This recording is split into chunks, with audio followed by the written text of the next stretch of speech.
last things I typically do here is, the only things we would have to do here is establish that start order, download the software, and configure it.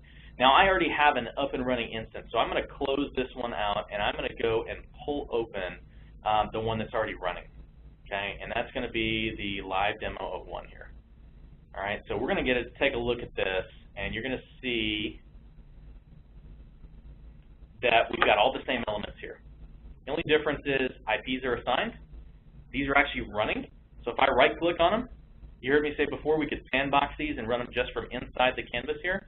Well, I can. I can right-click, and then I am here in my web server. And you notice that it talks about branching of the class here. If you make changes, this is an unbranched appliance. If you want your changes, you're going to need to go ahead and templatize that and save those changes. Okay, so it's warning you that, hey, this is where you would need to branch your class. Okay, so you can see here I've got the Linux command prompt here. I can go in and make changes with my, my Linux admin, turn them loose here and let them go nuts. Or the MySQL login box is over here as well. So you've got your bash terminals up and running, and you're ready to go in and configure. So this is live and running. Now you heard me earlier talk about the zero trust environment on the firewall over here. So as we look, right now we're enabling port 80 to come through and go through to this server here. If I want to block certain traffic, I can block an IP range. If I want to allow, I had a customer that wanted to block some Russian IPs, okay, because they were getting a lot of hacking attempts in there. I can go in there and I can blacklist those IPs and not allow them through.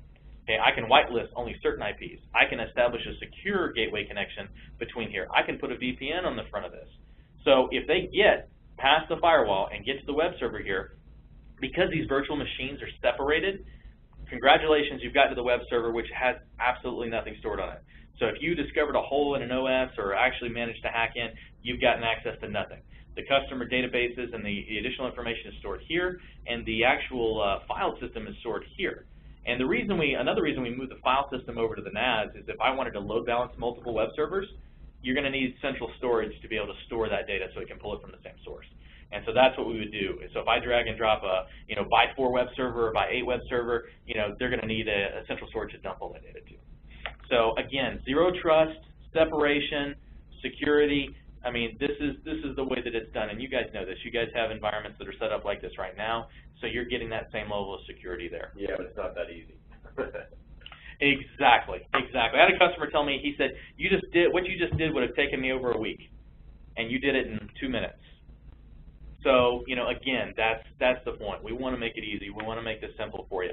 A lot of folks struggle with the concept of going from on-site to outside of your control. But when you see our data centers and the security that's involved and what we have there, I mean, why not trust the experts in the field to be able to take care of this for you? And so there's certain things I'm sure you'll keep in-house, and that's fine. Certain things do run better in-house than at the cloud.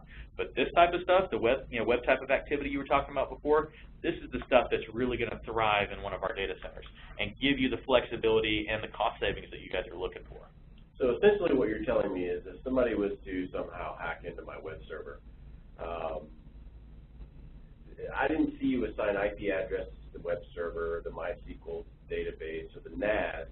So if somebody was to break into the web server, they won't see the SQL database or the storage on the NAS? Is that what you're telling me? They won't see it. Nope. They will just see the web server, and there's actually no even networking connections between the two. So they won't even see a path to go get to the other device. All they're going to see is, I've got access to this, and this isn't much. Gotcha.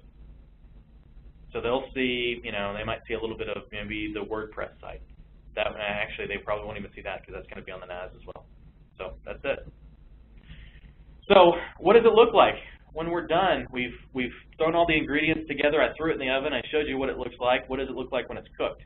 It looks like this right here. This is the actual WordPress site. So if you punch in the IP address here up on your system that you have up in front of you, you can navigate to this same WordPress site and see exactly what I'm seeing right now.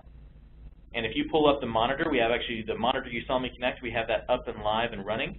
And you'll notice here that you're seeing some information about traffic that's been flowing in and out. If I go ahead and on my other screen here hit refresh a bunch of times, you're going to see these lines start to jump. And it's going to show that we've got traffic flowing in and out. Allegedly. There we go. Now it's starting to jump. We can see the requests going up. So the first graph we have here is monitoring our in gateway, showing the actual number of bytes coming in and out.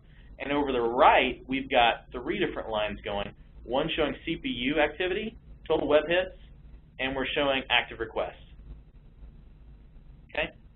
So you can see exactly what's happening inside the monitor here. Now the monitor has APIs built in as well. So if you want to be able to pull this data into a dashboard that you use, plug in through the APIs. If you guys have the folks to make that happen, the documentation section that I showed you earlier has the instructions on how to use it and the different syntax that you would need to be able to manipulate it. So question, so this monitoring tool, assuming that I saw you do this correctly, is connected to all of the appliances that you have on the campus, right? It is.